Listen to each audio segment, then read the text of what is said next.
迎大家收睇《風生水起精讀班》。師傅慘啦，我哋俾人投訴啊！點解啊？好盡力㗎咯喎！投訴你啊！有我？唔係你咩？投訴你咧，唔講呢個大嶼山嘅山啦，薄扶林嘅路啦，仲有觀塘好多天橋我都未講啊，話你偏心啊！仲有非洲啊、美國啊、加拿大啊、澳洲啊、紐西蘭啊，成個歐洲都未講喎。咁我哋以後1個鐘頭節目要變5個鐘頭節目。我哋1個鐘頭邊度講得咁多嘢啫？有乜嘢寄相俾我哋睇啦，喺相度解答你啦。係，就算師傅你未叫啲觀眾寄上嚟咧，我哋一早已經收到一大堆觀眾嘅家居相啦。有咩值得講啊？呢位家庭觀眾咁樣啦，方小姐就話佢屋企咧就對住呢個東區走廊。係。咁但係你睇下呢條路咧，係咪好反光先？喂，佢樣都幾衰啊！係，佢真係幾衰嘅喎。佢唔止反光喎，佢2條路反光。咁呢條路咧兜向呢邊就反光啦。咁呢條高速公路更加反光喎。咁2條係啦，又似鉸剪又似反光夾住佢。仲要唔止喎，對面仲起個大地盤，而家起正呢度，呢度啱啱起緊嘅啫嘛，係咪？咁即係反光鉸剪再加動土，要好多嘢化解啦。咁反光嚟講咧，平時我哋用植物化解㗎嘛，咁但係加埋鉸剪點算啊？我哋可以攞塊布去擋啦。即係好似鉸剪剪塊布咁啊！仲要掛出窗口喎，唔係擺喺裡面喎。掛出窗口俾塊布佢剪，同埋因為擋住個煞氣啦。我擺喺公仔度揼佢嘅鉸剪得唔得？誒都得嘅，咁啊揼咗個鉸剪就擋唔到呢個反光喎。咁呢個對面就梗係擺翻五行法統督局啦，呢個色啦。要睇翻佢方向係咩啦，就冇嘢擺啦。咁但係反光其實對個住宅有咩影響咧？反光話明啊，反光就等於反骨一樣啦，等於出到門口之後係一樣啊，就各散東西，父子不睦，夫妻不和。如果公司方面咧，嗰啲火佢會吃裏扒外，全部做私火嘢。哇！咁大鑊㗎！係啊，幾大鑊！即係主要係影響呢個人際關係。冇錯。而動頭就會影響健康嗰方面。冇錯，如果公司係突然間會冇生意。係師傅，呢位觀眾咧就住喺港島東嘅，咁佢望住呢條馬路，又係咪有煞咧？我以為佢寄幅風景相嚟咋。幾靚啊！我見到咁靚，邊度有煞啦？邊度？係咪真係名副其實非洲咁遠咧？佢講呢條啊？係啊！哇！佢屋企望過去，真係非洲咁遠，我叫落樓下跑步跑過去，佢都索氣啦。即係冇影響啦。直情冇嘢，反為如果第日你入咗伙呢度咧。如果你矮層嚟講咧，叫鐮刀割腳喎，係咪？高層嚟講呢個環抱有情，反為人哋第日呢度入伙要留意，佢邊度關事啫？真係非洲咁遠。即係住依棟大廈，高層就好啦，矮層就鐮刀割。係啦，咁但係通常而家呢啲矮層咧，多數做咗停車場墊高佢嘅，應該冇乜問題嘅。咁啊，呢位 Agnes 就唔使擔心啦。多謝你寄幅風景上嚟。係咯，師傅，其實香港細細啊，我哋又有九鐵啦，又有呢個輕鐵啦，又有地鐵啦，即係周圍都有鐵路。我哋屋企都好多鐵係咪？係咯，好多時都住喺鐵路隔離喎。好似我朋友住喺呢個葵芳村啦，佢住喺鐵路隔離嘅。咁我上次嚟就幫佢攞個羅庚水幫佢度，哇！支針發得好緊要咯，啲磁場影響得好犀利喎。咁其實鐵路對我哋影響有咩？其實就唔知鐵路嘅，講開支針發發聲咧，又有古仔嘞喎。我有時真係俾啲風水叔叔吹到脹嘅，就害我咁好生意。咁點解咧？原來有啲風水叔叔講咧，原來嗰支針咧就發發聲，就你同我去咧都度唔掂噶嘛，甚至乎有時兜一個圈都有嘅。咁我聽過個古仔，我有個朋友打嚟，阿師傅啊，我間屋衰到貼晒地啊，個師傅話一定要搬唔住得啊。咁我問佢點解咧？佢話佢落唔到針喎，落唔到針意思咧就度唔到個屋個方向。咁度唔到間屋個方向就關間屋衰唔衰乜鬼嘢事啫？你唔掂咁解啫嘛，係咪？佢話間屋衰到要搬喎。就你其實因為我哋睇唔到針，我哋成日講啦嘛，最準係睇平面圖噶嘛。咁你平面圖有方向噶嘛？係啊，上網都可以查到。如果話度唔到針，咁就叫做空宅。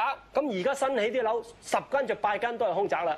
咁又有古仔喎，咁又有啲風水叔話宅界又叫做空針喎。咁宅界嚟講，其實好少講啱宅界噶嘛。等於阿媽話12點出世，我哋每年啊都係12點零幾多秒，12點零幾多噶嘛。咁其實都度到嘅，唔係話度唔到就係度唔到，唔係話代表間屋衰。咁如果真係宅界點度？斷估咯，又係斷估係喎。係啦，唔係好簡單嗱。譬如你間屋住咗3個月以上嘅，如果係損財傷丁就衰到貼地啦。如果係好嘅，你咪知咯。所以記住，度唔到或者宅界都唔係叫做空宅嘅，係度唔到。師傅，咁我哋即刻睇睇實地考察下呢個住喺鐵路隔離嘅住宅嚟。OK。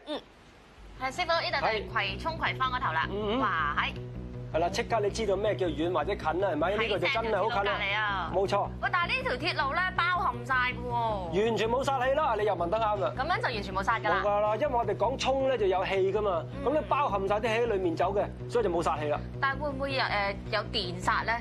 電煞或者頭先我哋工作人員講咧，佢話好似震個貓王咁喎，嗰度一行嗰啲車就地震㗎喎。但係覺得似條幽人或者似條蛇。啱㗎，又似條蟲㗎。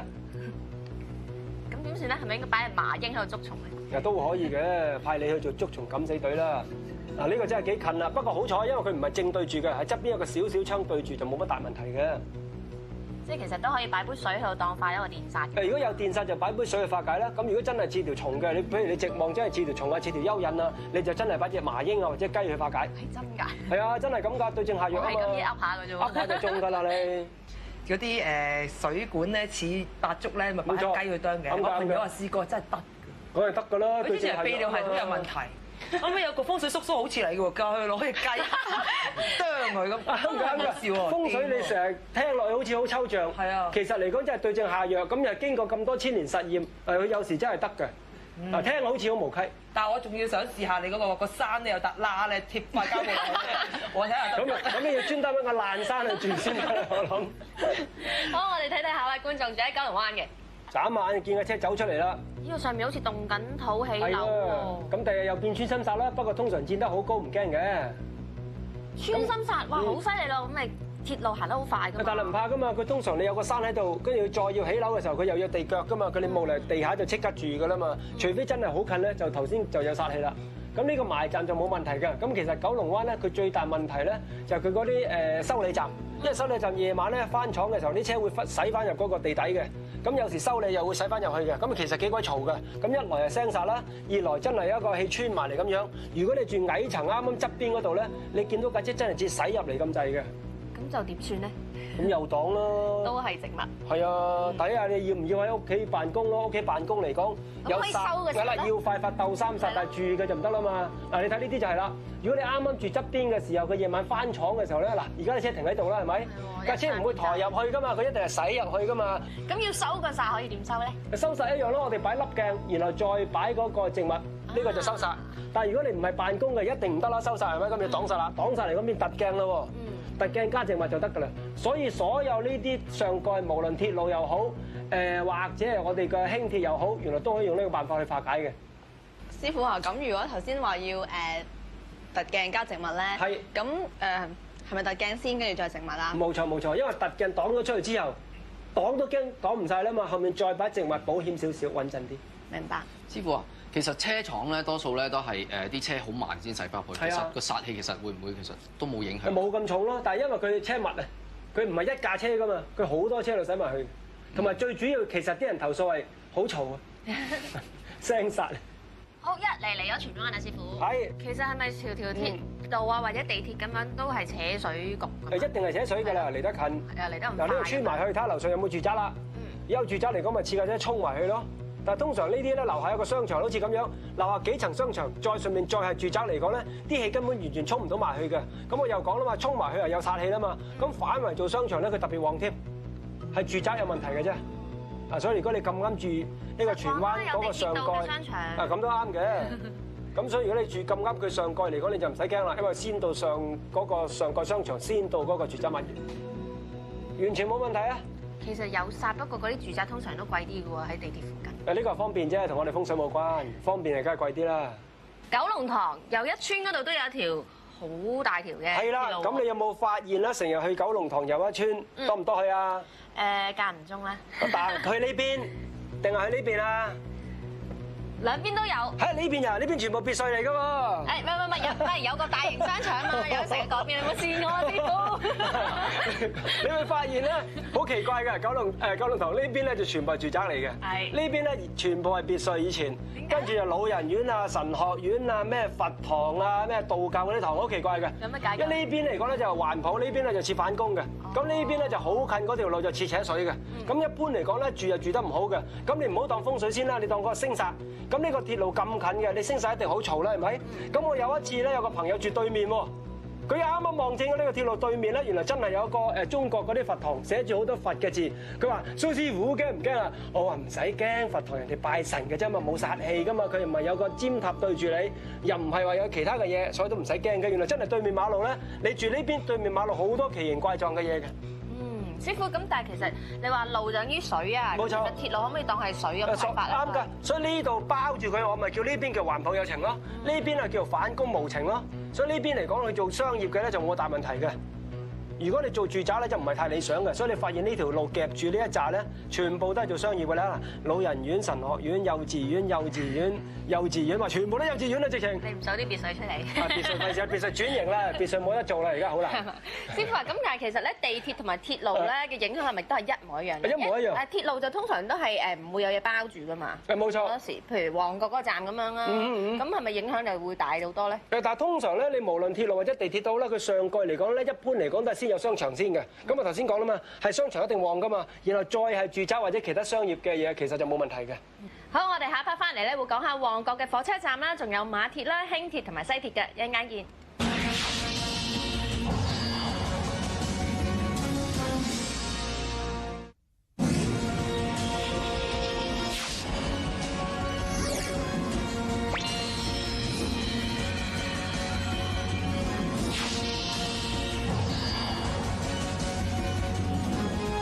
其實係風生水起蒸爐班，師傅，我哋即刻去睇睇呢個旺角火車站咯。我旺角一定好旺嘅地方。唰一聲嚟到旺角，見到個火車尾，其實都好近民居喎。近㗎，所以你整個金鐘罩罩住佢咧。但係個罩穿窿嘅喎。穿窿好似唔生效啦，咁真係冇用啊！啲客殺你啲喘翻出嚟。好嘈下嗰頭真係。升殺啦，呢個一定嘈啦，所以我搬入去殺死啦，晚晚都瞓唔着。師傅，我覺得嗰條真係好似蜈蚣喎。你覺得似啱啦，因為每一個人睇嘢唔同嘅，我就覺得唔係好似啫。啊，呢個就風水奧妙之處啦。每一個人睇出嚟啲嘢有機會唔一樣。你覺得似蜈蚣應該點算咧？如果你覺得似蜈蚣嘅，咁你咪整隻雞啊，走去啄佢蜈蚣咯。咁你呢啲冇問題啦。旁邊側邊啊，應該係勝利道啊、太平道啊。呢啲係陰地啦，單邊路你變咗全部而家做寵物店咯。因為佢啲人專登啲病狗去睇醫生啊嘛。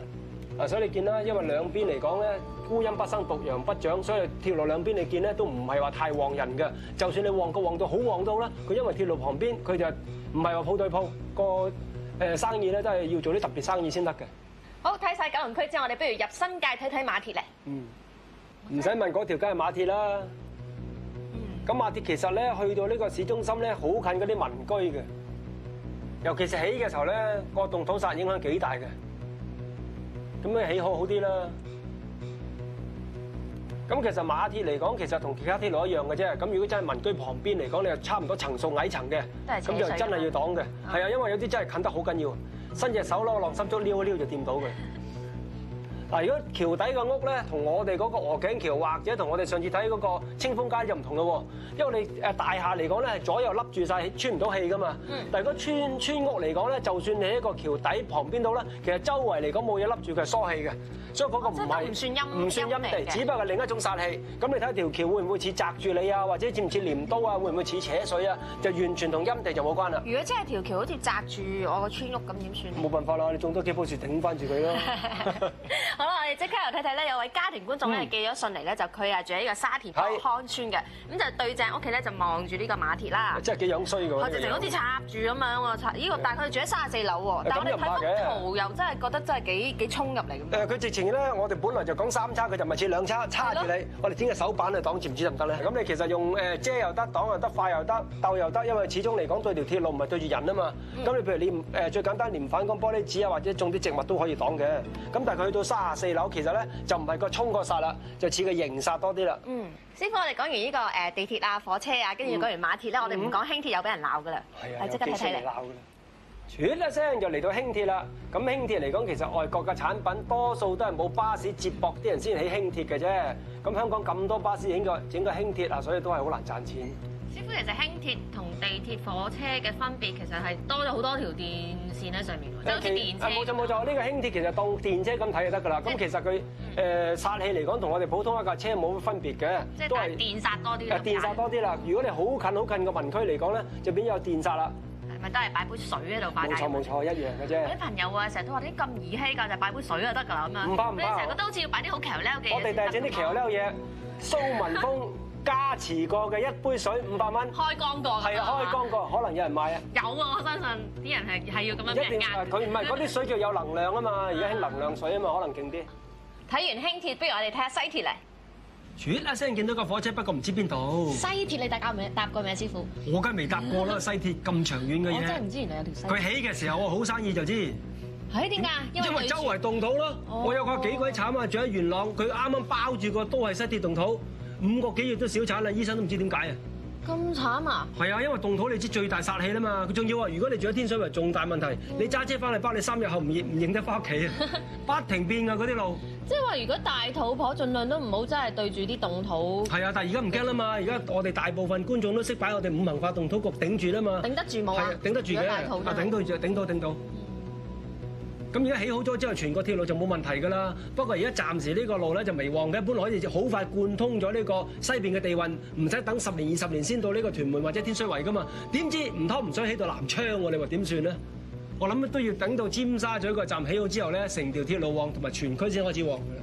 師傅，我想問下咧，如果我個住宅下低咧唔係鐵路，而係巴士總站，成日有啲巴士入嚟㗎嘛，咁會有影響咧？一樣會有影響嘅，都係睇翻你巴士行入嚟嘅時候快定慢係咪？再睇翻你嗰個巴士站上面究竟係商場定係住宅？咁你只係商場再到住宅佢就冇問題啦嘛。但係一般嚟講係會有停車場嘅，再有停車場再係呢個住宅都唔會有問題。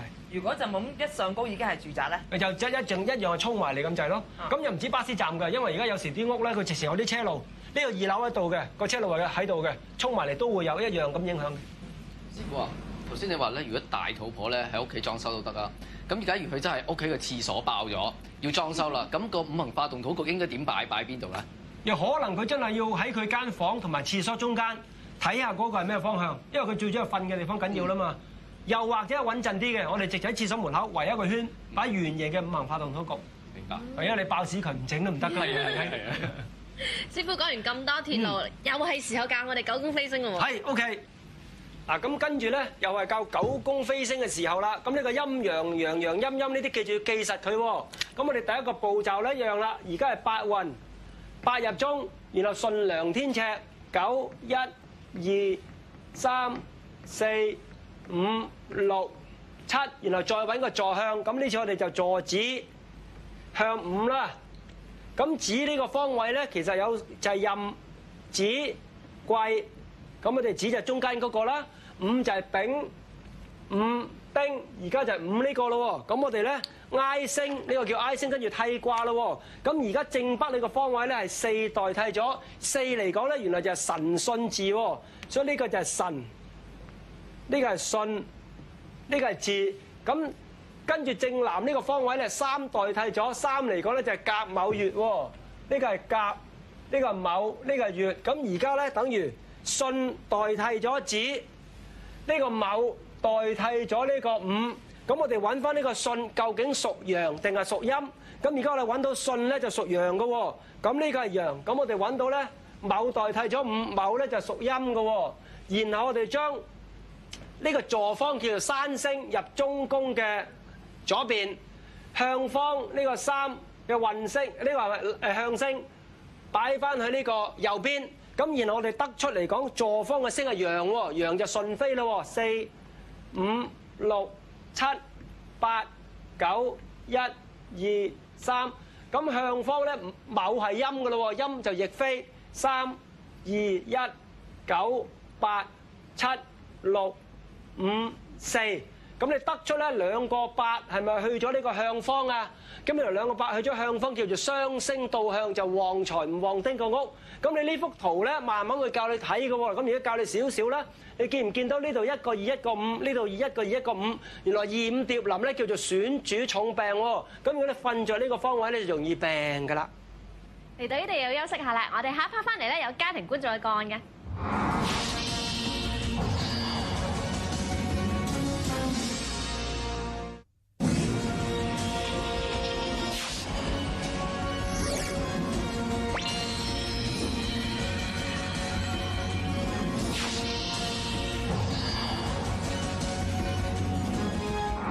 係風生水嘅精讀班，師傅呢度有位家庭觀眾咧就問啦，佢就知道伏位係要擺大圓石春啦，咁但係咧佢就話好難揾到好適合嘅喎，咁咧就要問呢個黃色嘅玉石磨成一個球形，可唔可以當係石春咁擺喺伏位度？玉石有冇黃色㗎？黃色嘅石頭啫咪啊？其實係石頭都得嘅，唔理玉石又好，普通石頭又好，總之唔係合成嘅石頭就得㗎啦。我哋好似講過啦喎。即係雲石得，水晶又得。一樣得，我屋企就用玉添啊，嗰個玉20幾個 kilo 成隻豬咁樣，抬都抬唔喐啊！咁有冇話分顏色？有啲咩顏色得？冇所謂，都冇所謂嘅。其實最好就白色，但冇白色咩色都得嘅。咁我哋呢個時候即刻睇睇呢一位家庭觀眾嘅個案先啦。歐太兩公婆05年婚後搬入咗香港仔深灣謀居屋，丈夫運勢開始下跌，開支大，積蓄又唔夠用，無緣無故同屋企人反面，又病足半年，都算運滯啦。不過歐太仲慘啊，05年年尾就失業，仲準備揾工嗰陣，意外發現有咗 BB 喎。之後仲發現丈夫有第三者，冇工作冇收入 ，BB 出世之後有可能冇爸爸，真係晴天霹靂啦。歐太你好，係吳文欣主持你好，係隔離有蘇師傅，蘇師傅你好，係你好，師傅你要快啲幫我歐太啦！我諗呢個時候歐太係我哋女人之中最晴天霹靂嘅時候啊，因為佢有大一肚，最晴天霹靂嘅嘢我最冇得救噶喎，你救下佢啦，一定係感情啦係咪？老公又有外遇，冇嘅係咯。通常啲人喺呢個時間就成日都嚟揾我哋求救噶嘛，咁一般咧就會俾我哋乘虛而入就呃佢錢啦。師傅你唔會呃佢錢嘅，我唔會啫，但係佢有咁嘅心就容易俾人呃啦嘛。一般嚟講感情係雙方嘅問題嚟嘅，咁你救得一個，咁你點知對方點啫？所以其實如果你問我風水咧，感情問題就最難救，有限度之後做到最好嘅啫。所以又要強調啦，風水唔係萬能嘅。係啦，歐太啊，咁而家你老公嗰邊嗰個第三者，佢哋而家嘅關係係點樣咧？第三者嘅問題咧，而家暫時都解決咗嘅，不過就始終都會驚將來會再發生咯。哦，即係老公都肯翻嚟身邊咁樣㗎啦。係啊，暫時係啊。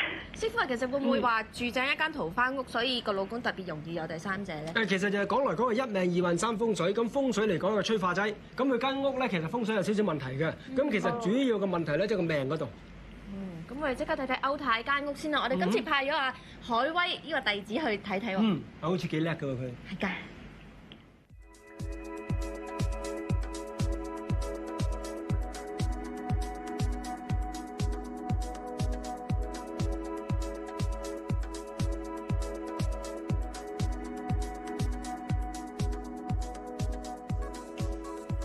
係師傅，今日嚟到呢個家庭觀眾屋企啦。呢個單位咧就係坐午向子嚇，即係坐南向北嘅。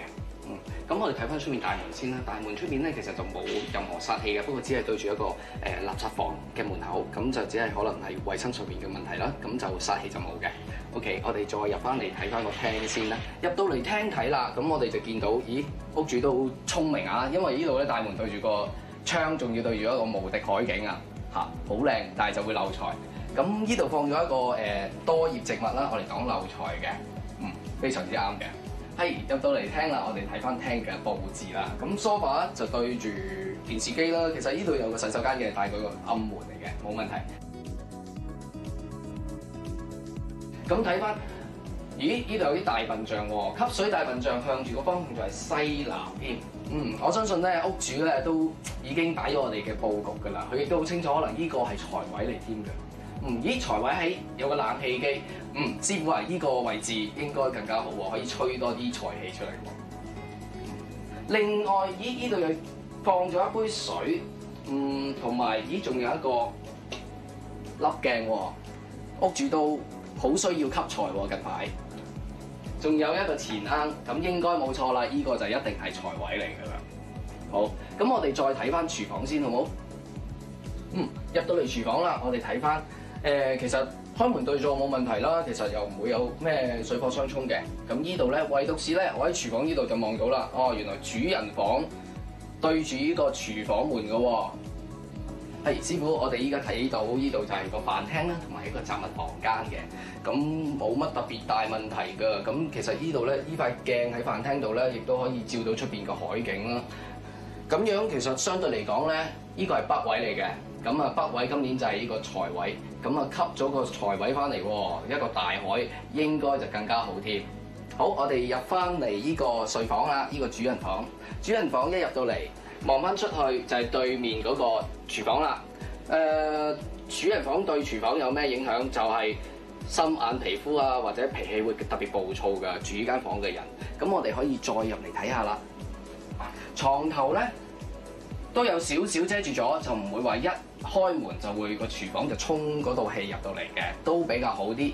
咁而且屋主亦都有少少擺咗一個植物喺門口㗎，幫佢可能擋一擋廚房衝呢個睡房門嘅。我哋睇翻出邊啦，屋裏邊就冇問題啦。外邊嘅景色其實好好，咁啊對住一個避風塘，好多遊艇泊咗喺度㗎。而且仲山環水抱喎，真係師傅。周遭嘅山都好綠好靚。山管人丁水管財，師傅依間屋應該都好利呢個主人嘅財同埋呢個人丁啦。我哋睇翻先，嗱呢側邊咧，呢個應該係一個正西位嚟㗎，係今年個五黃大病位嚟㗎，所以屋主咧就擺咗一個五帝錢喺度。咁呢度咧應該咧就可以就咁樣繼續照常放啦，或者可以照師傅嘅意思擺翻音樂盒落去化解就得㗎啦。係師傅，呢個係洗手間嚟嘅，冇問題，裏邊唔使睇啦。我哋入呢間書房睇下先。依家咧就屋主咧依家就用呢間房咧，我嚟做書房嘅。睇翻陳設格局咧都冇乜問題啦，又唔會話個坐住背住門口啦嚇。咁但係咧遲啲咧就會有一個 BB 咧就係呢間房嘅新主人啦。咁 BB 咧應該將會喺7月出世喎。如果7月出世，咦計一計先。到時 BB 個床頭應該就要向北面，即係啱啱喺呢邊啦。咁我哋再睇翻，咦出邊都係喎，依間屋全部景觀都係望住呢個好靚嘅南區海景嘅。但係師傅啊，依度咧有部分咧就見對岸嘅，有部分咧係咪算無情海咧？咁如果咁嘅情況，需唔需要擋啊？或者有咩方法去補救咧？咁呢個就要交翻俾你啦，師傅。依間屋咧就其實個問題最大咧就缺咗個財位啦，冇錯，係啦，同埋個伏位其實都缺咗一個角嘅，係唔係好穩定咧？係啦，唔穩定嘅。咁另外最大問題咧就係廚房對住個主人房，係啊，風水大忌啦，呢個嗌交啊，容易感情唔好，嗌交同埋病。咁呢度點啊？師傅係咪擺翻兩盤調翻兩盤植物喺廚房？本來如果得嘅咧，我哋最好咧就喺呢個大門旁邊就整到個屏風。咁啊，直情可以擋晒廚房嘅氣啦。但係你知有時啲屋咧，因為唔係好大，未必有辦法噶嘛。咁冇辦法之後咧，就唯有廚房頂吊兩盤植物。如果穩陣啲咧，就房門吊埋就比較好。同埋佢嗰個佈局嚟講咧，其實見佢有啲風水物件咧都擺咗嘅。咁個大笨象嚟講，向窗本來就吸水噶嘛。但係因為你頭先講佢已經係西南水，呢間屋就已經係坐南向北，佢係咪西南水啊？都係西南水嚟。咁啊，西南水嚟講咧，其實佢擺大笨象喺呢個北邊嚟講咧，吸翻喺你嘅北邊咧，其實就唔啱嘅。咁再吸翻嚟邊咧，就係屋嘅東北邊就變為破財水添。所以其實大笨象咧應該移翻去嗰個窗邊就啱嘅。咁又或者基本上間屋入個水位啱嘅，擺唔擺都得。同埋個粒鏡亦都一樣啦，重複咗啦，因為已經係個水咁大啦嘛，無需擺個水都入屋㗎啦。五黃喺廁所啊嘛，今年點會無端端去間房啊？佢掛咗喺度好近個佢咪舊年可能揾啲風水叔叔睇個風水，因為舊年2005咧嗰個五黃咧就喺呢間房，因為2005個五黃咧就喺西北。咁原來咧又要強調啦，因為我哋香港其實睇風水都好流行噶嘛。咁好多風水叔叔咧去睇風水嘅時候咧，就唔會好似我哋而家講得咁清楚。原來有永遠嘅佈局，同埋有流年嘅佈局。咁佢一般嚟講咧就教晒你擺好多樣嘢，就諗住第二年咧你又幫襯翻佢，佢就教你擺第二年嘅佈局。咁但係你而家上咁多堂，你知道啦，原來永遠嘅佈局就唔變嘅。流年嗰啲五黃啊、二黑啊，每年擺嘅其實每年變嘅。可能嗰個風水叔叔一樣啦，叫佢掛6個銅錢擺五黃位咧，就喺2005咧化病嘅。咁喺2006原來係唔啱用㗎咯喎，06嗰個五黃走咗嚟廁所啊，同埋你頭先望出個海嚟講咧，大門對窗再對海咧，我哋叫做扯水局，因為仲有條罅添啦嘛，係咪？咁我成日講啦嘛，後面越空曠個氣就越大，咁我一望無際個海嘅，咁呢度開門啲氣咪扯得好緊要咯。咁其實佢擺呢個高多葉植物就啱嘅，不過我頭先一睇佢棵樹就知佢種錯嘢啦。通常捱唔到2個月，呢棵植物就死㗎啦。咁應該買啲係細葉。同埋呢一個係多葉尖葉嘅植物先至啱嘅。咁佢粒鏡方面嚟講咧，就拆咗佢啦，擺唔擺都冇所謂啦。OK。咁其他基本佈局啦，係咪？又係啦，水種植物催財，葫蘆化病化膠，大葉植物，大葉植物全生聚財，大元石春旺身體，大門對窗擋漏財，擺個植物。咁但係呢個前身冇理由走咗出街㗎。咁而家呢個唔見咗個財位點算啊？咁你就睇下近呢個位定近呢個位，就擺翻呢個位，或者呢個位啦。應該近呢個位多啲。係啦，咁就應該移翻上嚟呢度就啱啦。歐太，係你好。你好。因為你個命咧，我就睇到㗎啦。因為你個命嚟講咧，我哋叫做甲唔正常姻緣命。咁咩叫唔正常姻緣啊？係。因為你個命嚟講，原來行個運咧叫做克夫運，不過唔使驚，克夫運唔係話克住個老公咁解。原來克夫運咧，如果你嫁正常個老公，大1年至9年咧，就一定婚姻衰得好緊要㗎啦。咁原來適宜大10年以上或者細過你。咁原來行克夫運嘅咧，特別容易識到少夫，所以我哋講咧，克夫運就係嫁少夫，就容易維持嘅。咁我見到你先生嚟講好似細過你嘅，咁其實第一個問題就解決咗㗎啦。咁第二個問題咧，原來你嘅命咧自己屬木嘅。係。咁原來你屬木，旁邊有木。咁原來你屬木見到木咧叫姊妹咯喎。咁原來你個命咧有個老公現出嚟，一個老公就3個姊妹喎。哇！咁係啊。咁原來喺古代嘅命裏面咧，其實就冇問題㗎。咁最多你做大。老公有2奶有3奶啫，你都最巴閉㗎嘛，係咪？佢哋全部入門要斟茶遞水㗎嘛。點知原來而家年代唔同咗啦，通常2奶3奶吃香啲，所以你個命格原來其實第二個問題咧，就每一次住間屋咧都係要化桃花避桃花先得，因為其實你已經結咗婚就冇辦法啦嘛。如果你未結婚咧，其實你個命格咧要適宜嫁結個婚離個婚，同埋大10年或者細過你，咁就2個問題咧都可以解決㗎。係。咁而家呢個暫時嚟講咧，其實就見唔到有離婚運，因為就算你婚夫都好啦，可能未必話而家係離婚或者再結婚噶嘛。咁原來婚夫嘅意思可能老公容易有外遇嘅啫。咁所以每一節4同5尾年咧要留意啦。咩叫4同5尾年啊？94、95、04、05、14、15，因為你個命屬木。每一次去到4、5尾年咧，原來又係屬木嘅，就特別容易同人爭嘅。咁你又唔使驚啦喎，而家06啦嘛，係咪？係。希望下次小心嘅時候都已經2014啦。咁但係我想問下，我老公個命格，OK，佢本身係咪都係惹桃花還是？其實佢個命咧就冇講特別惹桃花嘅。佢個命咧一生有2個重嘅桃花運，咁一個咧就係19至24，咁呢個過咗唔使驚啦。一個就29至34。哇！呢個就要留心少少嘅啫。咁即係嚟緊㗎咯喎！咁你唔使驚，我頭先講啦嘛，你10年裡面有2年特別留意啦嘛。咁2年你咪多啲及住個老公，多啲一齊去玩啊，遊山玩水啊，唔好俾咁多機會佢咯。哦，咁。同埋咧，佢個運同埋你個運其實都唔錯㗎，因為佢就39歲入運就有30年財運行到69。咁你個運咧就37歲入運行到67， 30年自己投資做生意運，所以你2個能夠走得埋一齊，唔分開機會其實都幾大㗎。因為我哋睇一個人夾唔夾咧，其實個運好緊要㗎。一般人大家一齊行好運，時間性又差唔多咧，大部分都夾㗎。但係如果你行個倒霉運，老公行個風山水起運，咁就唔夾啦。師傅，有嘢想問㗎。咁咧，頭先咧，阿歐太咧，其實係條命有呢個婚夫。冇錯。咁其實係即係關佢條命事，就唔關個老公事。條命我成日講1命2運3風水，風水嚟講係加速嘅。條命本身婚姻有問題，再加埋廚房對呢一個房，佢咪好容易傾兩傾，嗌交，老公走出去，突然間就容易識到第二個女仔咯。咁換句話嚟講，即係老公大條道理出去滾啦，因為個老婆個命係咁樣。我成日講盡人事聽天命啊嘛，咁你唔盡人事，我哋睇風水都冇辦法㗎。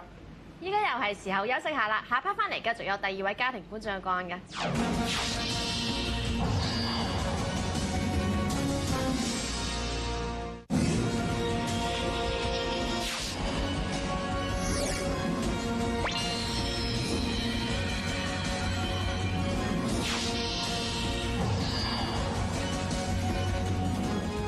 歡迎繼續收睇《風生水起精讀班》，我哋即刻睇睇第2位家庭觀眾嘅個案先啦。周小姐嘅父母同哥哥一家3口喺00年搬入咗梨木樹村，身體開始出現毛病。04年頭，媽媽患上淋巴腺病，年中又發現膽管塞咗，唯有不斷做手術。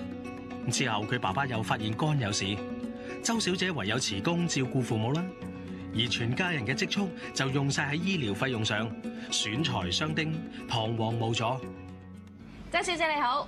你好，你好。我係文欣，隔離有蘇師傅。係蘇師傅你好，吳小姐你好。係周小姐啊，咁你而家父母係咪成日都要出入醫院啊？係啊，因為要定期翻去覆診啊。咁啊，師傅，你快幫下周小姐，因為周小姐為咗照顧佢父母咧，好孝順啊，連份工都辭埋啊。係啊，咁我哋一陣睇下風水有乜問題，如果冇問題就同佢擺個特別旺身體，各旺下啲老人家嘅身體啦。我哋今次派咗邊位弟子去睇睇周小姐間屋？今次啊派咗我哋全班最高嘅人，高材生阿寶琪。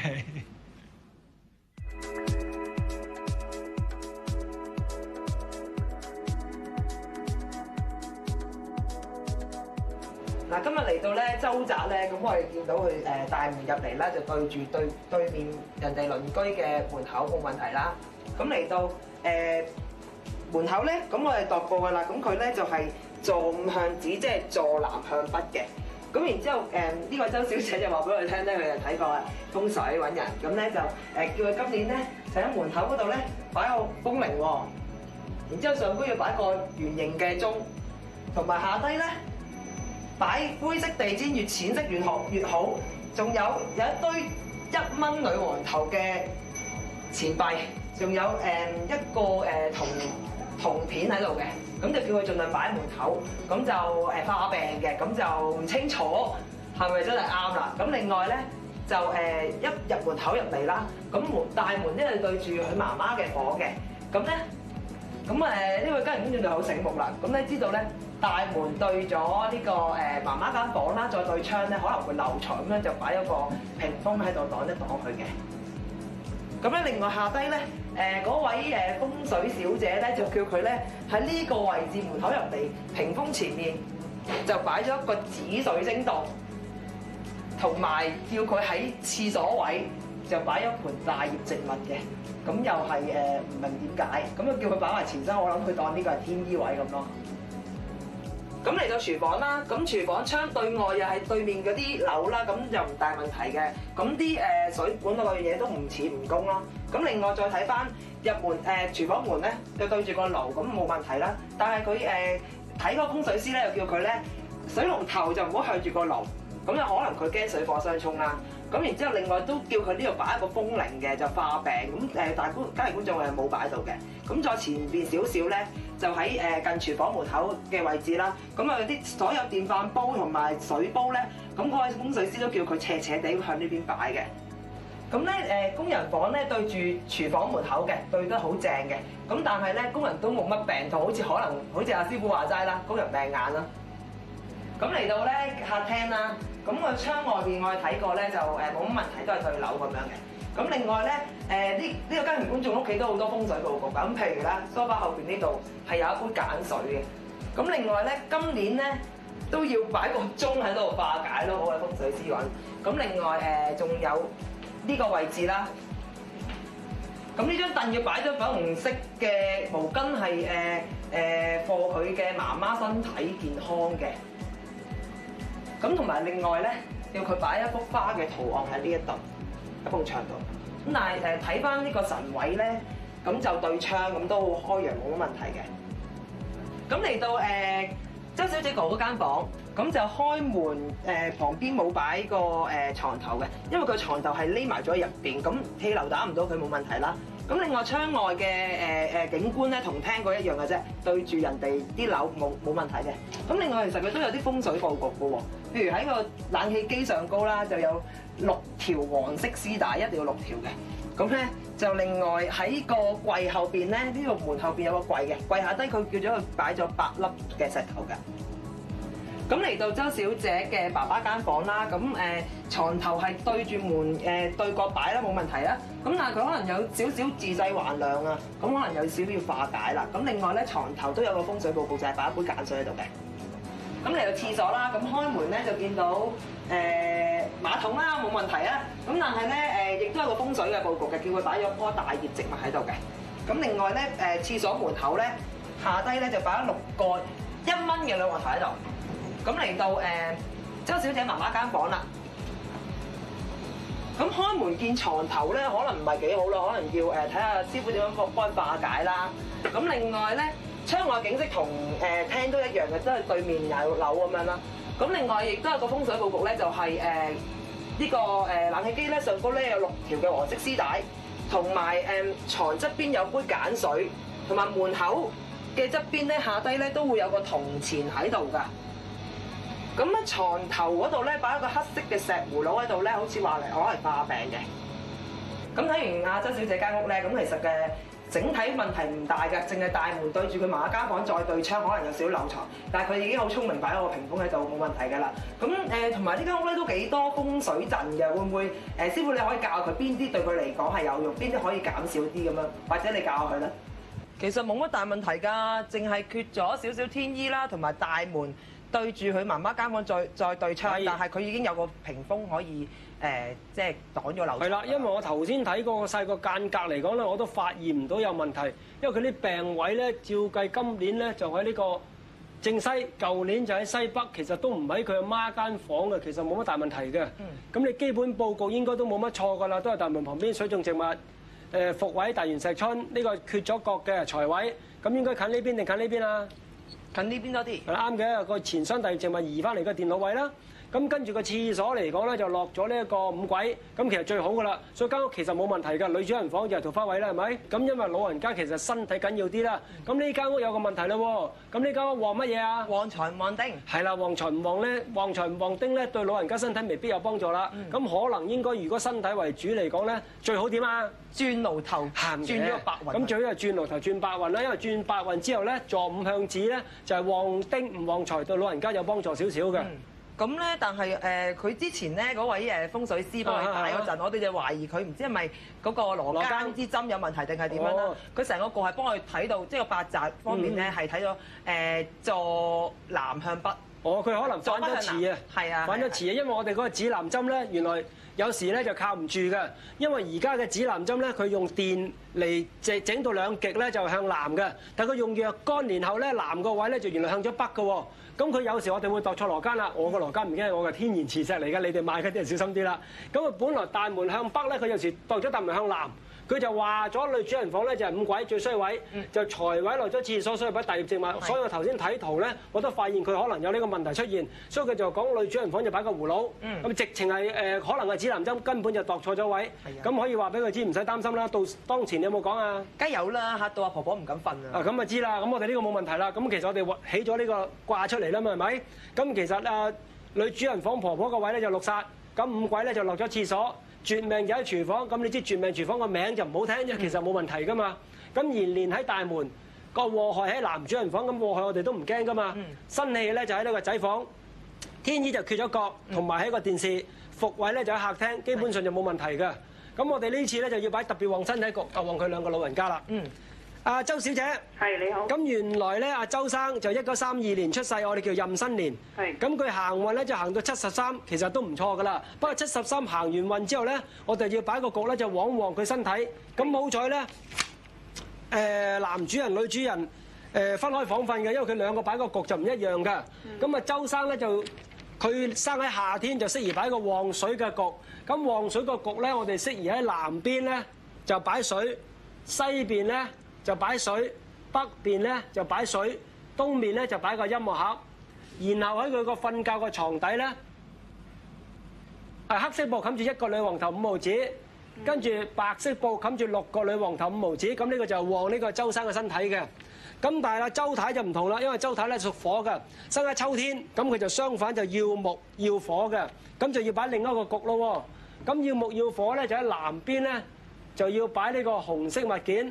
西邊擺紅色物件，北邊咧就擺石頭，東邊咧就擺盆植物。咁佢個房裏面咧細細地個盆栽仔都得㗎啦。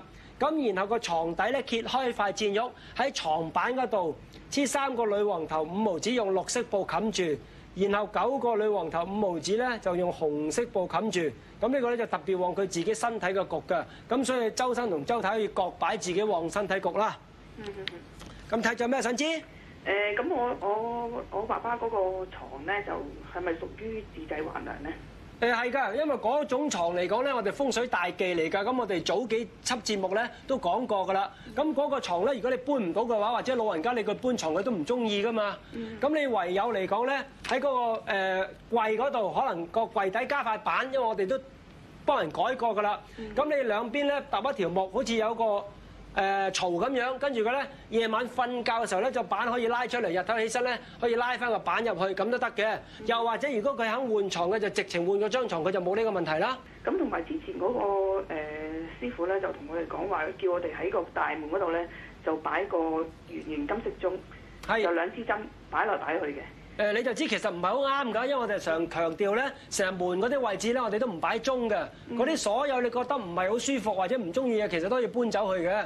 咁我哋成日講啦，如果睇風水睇到你咁複雜，連我都唔睇啦，邊度記得咁多嘢啫？好似有幾十樣嘢咁多喎。係啊。係啊，咁鬼煩我都唔制啦。以後冇人幫襯睇風水啦。風鈴我都唔係好想擺。係啊，所以你可以全部唔使理㗎啦，擺翻我哋基本佈局同埋每年個病位化解就得㗎啦。即係基本上佢嗰啲風水，即係之前嗰位風水師幫佢擺嗰啲嘢，其實可以可有可無咯。我成日講啦嘛，因為我初出去幫人睇風水嘅時候咧，冇而家咁簡單㗎喎。我開始出嚟睇風水，同我宣傳下先啦。我得22歲，我成個僆仔咁樣出去睇下風水，你信唔信我啦？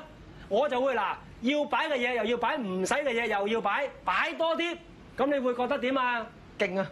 抵啲啦，係咪？係啊，所以原來呢個顧客心理抵啲。我而家出咗名，我話擺一樣嘢我走得，我話間屋冇事走得，你都信㗎啦，係咪？所以而家又唔使擺咁多嘢啦。係啊，師傅，我想問，咁佢嗰個紫晶山咧，其實唔好嘥啊，當係大元石春調轉佢嚟擺。係啦，啱㗎。我一般見到人去紫晶山咧，我都係我叫廢物利用啦。係咯。通常咧，我叫佢擺紫晶山，擺喺呢個。咁冇辦法啦，對我哋嚟講冇用啊嘛。咁好，佢咪唔使周圍揾大元石春咯。